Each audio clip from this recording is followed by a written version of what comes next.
Hi friends, നമ്മുടെ YouTube ചാനലിലേക്ക് എല്ലാവർക്കും സ്വാഗതം. അപ്പോൾ ഇന്ന് നമ്മളൊന്ന് അടിച്ച് പൊളിക്കാൻ പോകട്ടാ. അപ്പോൾ അതാ ചാടിയൊക്കെ കഴിഞ്ഞിട്ട് ദോശയും ചട്നി കറി ആയിരുന്നു കേട്ടോ. പിള്ളേരൊക്കെ ഇവിടെ സെറ്റ് ആയിട്ടുണ്ട്, അടിച്ച് പൊളിക്കാൻ റെഡിയായി നിൽക്കുകയാണ് അവർ. ഒരു 2-3 സാധനങ്ങൾ വാങ്ങണ്ടായിരുന്നു. അപ്പോൾ ഞാൻ ഏട്ടൻ പുറത്ത് പോയി സാധനങ്ങളൊക്കെ വാങ്ങി എന്നിട്ട് ഞങ്ങൾ ഇറങ്ങിയിട്ടുണ്ട് കേട്ടോ. അപ്പോൾ ഞാൻ മാത്രമല്ല, കൂടെ കസിൻസൊക്കെ ഉണ്ട്. ഇതാണ് കേട്ടോ മക്കൾ, നമ്മളെ കിട്ടിയാൽ എന്താ ശരിയില്ല. അപ്പോൾ പിള്ളേരൊക്കെ നല്ല ഹാപ്പി ആയിട്ട് ഇരിക്കുകയാണ്. അപ്പോൾ പമ്പിലും കയറി കുറച്ച് എണ്ണ കടിച്ചില്ലെങ്കിൽ മറ്റാൾ നമ്മളെ വഴിയിലിട്ടാലോ. അപ്പോൾ എങ്ങോട്ടാണ് പോകണമെന്ന് നമ്മൾ പറഞ്ഞില്ലല്ലേ. നമ്മളുടെ വളാഞ്ചേരിയിലെ ഫ്ലോറ ഫാൻറ്റസിയൊക്കെയാണ് കേട്ടോ പോണത്. അപ്പോൾ ഇതാണ് കേട്ടോ മക്കൾ നമ്മളെ പുതിയ ദേശീയ. അപ്പോൾ അത് പണിയൊക്കെ കഴിഞ്ഞിട്ടുണ്ട്. ഞാൻ ആദ്യമായിട്ടാണ് പണിയൊക്കെ കഴിഞ്ഞിട്ട് പോണത്. അങ്ങനെ അതാ ചാടി കളിച്ച് യോയൊക്കെ പറഞ്ഞിരുന്ന രണ്ടാൾക്കാർ ഛർദ്ദിച്ച് സൈഡായിരിക്കണം. രണ്ടാളും മത്സരിക്കായിരുന്നു, ആരാ കൂടുതൽ ഛർദ്ദിക്കുന്നത്. അപ്പോൾ അതാ മക്കൾ നമ്മളെ സ്പോട്ട് നമ്മൾ എത്തിയിട്ടുണ്ട് കേട്ടോ.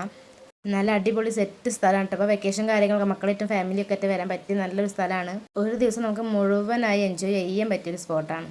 അവിടെ ഇറങ്ങിയത് എൻട്രി പാസ്സൊക്കെ എടുത്ത് അകത്തോട്ട് കയറുകയാണ് കേട്ടോ. അപ്പോൾ നമ്മൾ പാർക്കിൻ്റെ അകത്തോട്ട് കയറട്ടെ ഗായ്സ്. അപ്പോൾ ഇങ്ങനെ നമ്മളൊരു കറങ്ങുന്ന സാധനത്തിൻ്റെ ഉള്ളിൽ കൂടെ അകത്തോട്ട് പോകും. അപ്പോൾ തന്നെ എൻ്റെ തലൊക്കെ കറങ്ങി ഒരു വൈക്കായിരിക്കണം. അപ്പോൾ ഇതിൻ്റെ ഉള്ളിൽ കയറി എങ്ങനെയൊക്കെ കറങ്ങുമെന്ന് ആലോചിച്ചിട്ടാട്ടോ ഞാൻ പോണത് തന്നെ.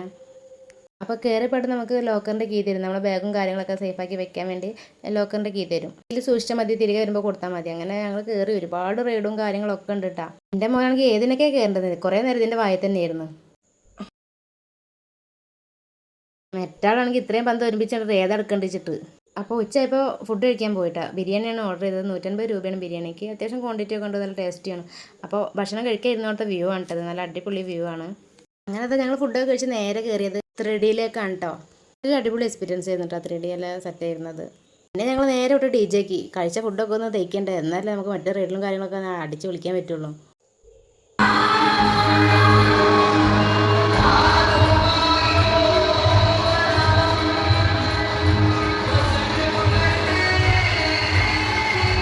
പിന്നെ കാർ റേസും കാര്യങ്ങളൊക്കെ കയറി അത് കഴിഞ്ഞിട്ട് നമ്മൾ പൂളിലേക്കാണ് കേട്ടോ ഇറങ്ങിയത്. സത്യം പറഞ്ഞാൽ പൂള് കളിക്കാന്നുള്ള ഒറ്റൊരു മൈൻഡ് ആയിട്ടാണ് ഞാൻ പോയത്.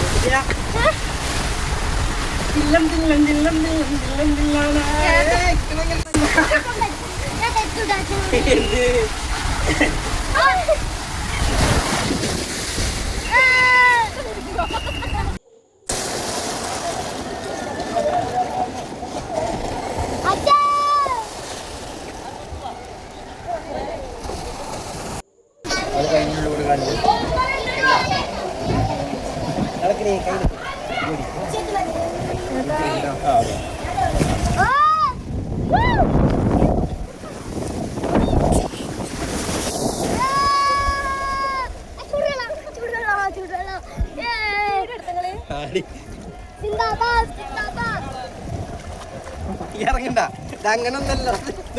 മൊബൈൽ പിടിക്കണേ.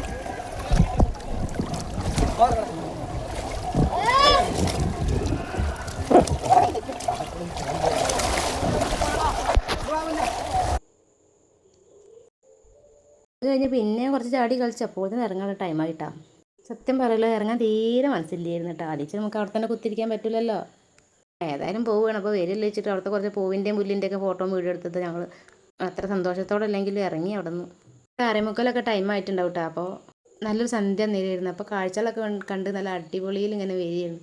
അപ്പോഴാണ് മക്കളെ അത് ഉണ്ടായത്. ഒറ്റപ്പാറ വളവിൽ വെച്ച് വണ്ടി അങ്ങോട്ട് നിന്ന്, അങ്ങോട്ടും ഇല്ല ഇങ്ങോട്ടും ഇല്ല. അങ്ങനെ എപ്പോൾ ശരിയാവും വിചാരിച്ച് 2-3 മണിക്കൂർ അവിടെ നിന്ന്. അപ്പോൾ ഭാഗ്യത്തിനുണ്ടൊരു മെക്കാനിക്ക് അങ്ങനെ പോകണം. അപ്പോൾ ഞങ്ങളെ കണ്ടപ്പോൾ വണ്ടി നിർത്തി എന്താ സംഭവം എന്നൊക്കെ ചോദിച്ച്. അപ്പോൾ ഒരു രക്ഷയില്ല, വണ്ടിയുടെ ഫുള്ള് ക്ലച്ച് പോയിട്ട് വണ്ടി ഞാൻ അവിടെ നിന്ന് അനകൂല. സത്യം പറഞ്ഞാൽ ആ ടൈമിൽ ഒന്ന് പേടിച്ചിട്ടാണ്, മക്കളൊക്കെ ഉള്ളതല്ലേ കൂടെ. എന്നാലും അവിടെ വന്ന് മെക്കാനിക് പയ്യാൻ പറ്റുന്ന പോലെ ഒക്കെ ഹെൽപ്പ് ചെയ്തിട്ടുണ്ട്. അതുവരെ ഓണായിരുന്നു എൻ്റെ മോനും, എല്ലാവരും ഒന്ന് ഡൗൺ ആയിട്ടാണ്. അപ്പം ഞാൻ ഒന്നും ആലോചിച്ചിട്ട് കാര്യമില്ല, അവിടെ കൂടെ തിരൂർ ബസ് വരുന്നുണ്ടായിരുന്നു ഭാഗ്യത്തിന്. അപ്പോൾ അതിൽ അങ്ങനെ ആ ബസ്സിൽ ചാടി കയറി 9 മണിയാകുമ്പോഴത്തേനും തിരൂർ സ്റ്റാൻഡിലെത്തിയിട്ടുണ്ട്. താനൂരിക്ക് അവിടെ നിന്ന് ആ നേരത്തെ ബസ്സില്ലേ, നമുക്കാണെങ്കിൽ താനൂരിക്ക് എത്തണമല്ലോ. അപ്പോൾ കുറേ നേരം വെയിറ്റ് ചെയ്തപ്പോൾ KSRTC ബസ് വന്നു. അപ്പോൾ അങ്ങനെ അതിൽ താനൂരിലെത്തി. അങ്ങനെ ഒരു വല്ലാത്ത ജാതി ട്രിപ്പായി പോയി ഗായ്സ്. കുറച്ച് നേരം നന്നായി പേടിച്ചിട്ടാ, എങ്കിലും ആ ടൈം ഒഴിച്ചാൽ ബാക്കി എല്ലാ ടൈം നന്നായി എൻജോയ് ചെയ്തുട്ടാ. അപ്പോൾ ഈ വെക്കേഷൻ കഴിയുമ്പോഴത്തേനും മക്കളെയും ഫാമിലിയൊക്കെ കൂട്ടി എല്ലാവരും എന്തായാലും അവിടെ പോയി വരണേ. അപ്പോൾ നമ്മുടെ വീഡിയോസ് കാണുന്നവരെല്ലാവരും ചാനൽ സബ്സ്ക്രൈബ് ചെയ്ത് സപ്പോർട്ട് ചെയ്യാൻ മറക്കരുതേ. പിന്നെ ഈ വെക്കേഷൻ കഴിയുമ്പോഴത്തേനും എല്ലാവരും ഫ്ലോറിൽ പോയി അടിച്ചു പൊളിക്കാൻ മറക്കരുതേ. Tata bye, see U.